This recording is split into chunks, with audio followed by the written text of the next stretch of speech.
से, न जाने क्यों रहने लगा हूँ परेशान से। मुझे पता है कि नया काम लग जाएगा कुछ दिनों में, मुझे पता है कि नया काम लग जाएगा कुछ दिनों में, फिर भी क्यों रहता हूँ परेशान इन दिनों में।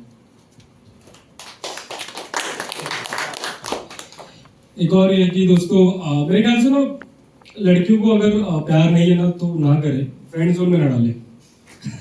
बहुत बुरा लगता है दोस्तों। मैं रिसेंटली हुआ था फ्रेंड जोन कुछ 3-4 महीने पहले, तो इसी पे मैंने कुछ लिखा था कि मुंह बंद करके हंस रही मैडम। मैंने ये लिखा कि तेरे ख्याल में हम जमाना भूल गए। मेरे ख्याल से मैं मानता हूँ कि हम लड़के किसी से मोहब्बत करते हैं, सिवाय उसे बताना ढिंडोरा पीट देंगे, अपनी बंदी अपनी गर्लफ्रेंड, बट उसे हाँ भाभी भाभी। स्कूल में तो भाई इतने लोग ने चिढ़ाया उसको भाभी भाभी, ऐसा चिढ़ा चिढ़ा के वो परेशान होकर फिर ब्रेकअप कर लिया उसने। स्कूल की बात है दोस्तों। तो बट अभी रिसेंटली मैं कह रहा था कि तेरे ख्याल में हम जमाना भूल गए, किसी और को अपनाना भूल गए। तेरे ख्याल में हम जमाना भूल गए, किसी और को अपनाना भूल गए। मोहब्बत किया ये बताया सारे जहां को, मोहब्बत किया ये बताया सारे जहां को, बस तुम्हें बताना भूल गए।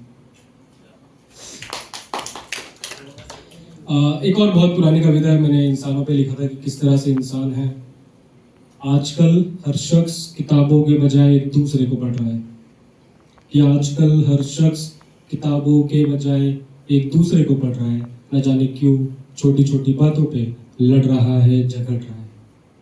न जाने क्यों छोटी छोटी बातों पे लड़ रहा है, झगड़ रहा है।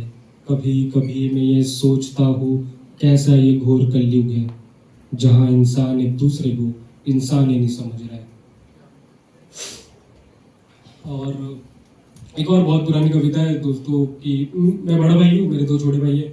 एक रोज ऐसे ही ओपन माइक सर के घर पे गया, मम्मी ने बोला कि बेटियों पे कुछ लिखो। बहन नहीं है मेरे पास, मेरी बहन नहीं है कोई, तो मम्मी ने बोला कि गर्ल्स पे कुछ लिखो। तो मैंने कोशिश किया और 4 पंक्तियां सुनिएगा कि हर घर में एक बेटी होनी चाहिए, हर घर में एक बेटी होनी चाहिए, जिनके आने से घर को रोशन, जिनके मुस्कान से हर दिल में हो अमन।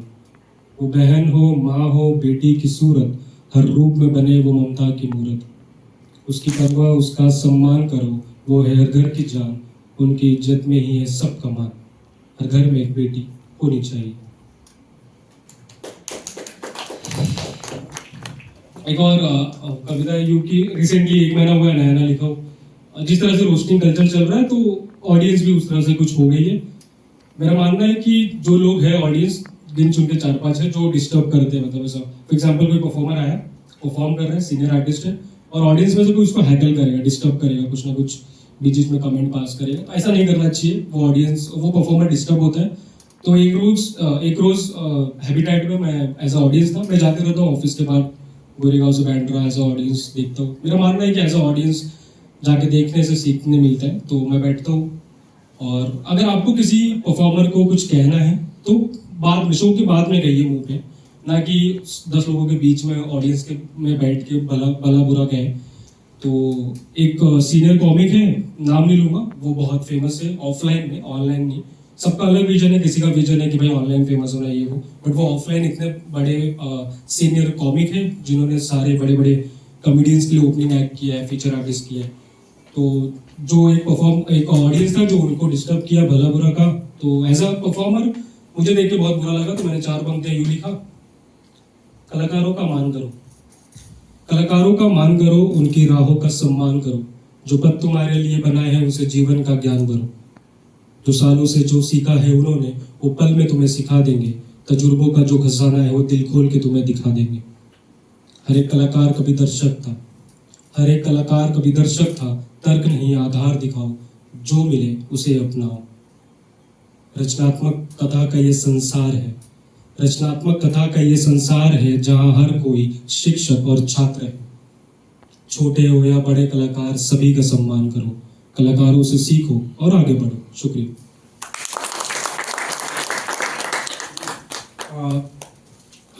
अभी वाली पोएम पढ़ता हूँ जो मैंने शो में परफॉर्म किया था। It's about jealousy. I believe I do कि हमें जलना नहीं चाहिए, हमें जो भी सामने वाला सीनियर है उनसे पूछना चाहिए, उनसे गाइड लेना चाहिए। अगर वो भला इंसान होगा हमें गाइड करेगा, समझाएगा, नहीं तो अपन खुद अकेले कर लेंगे। तो मैंने यूँ लिखा था कि तुमसे जलते हैं लोग, तुमसे जलते हैं लोग, क्यों ना पूछे सलीखा, कैसे किया तुमने, सिखाओ हमें भी तरीका। हम भी बने वैसे, तुमसे सीख कर आगे बढ़े, दोनों मिलकर चले, ना जलन की आग में जले। तुम मेहनत करो, हम सवालों से रोशनी लें, है कठिन बुलंदियों की राह, लेकिन दोस्त आसान हो जाएगी अगर हम साथ चलें।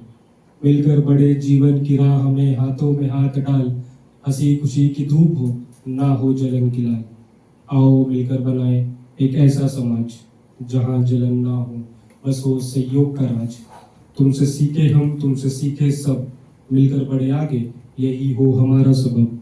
सफलता की ऊंचाइयों पे हो हमारा वास, हर किसी के दिल में बसो सहयोग का एहसास।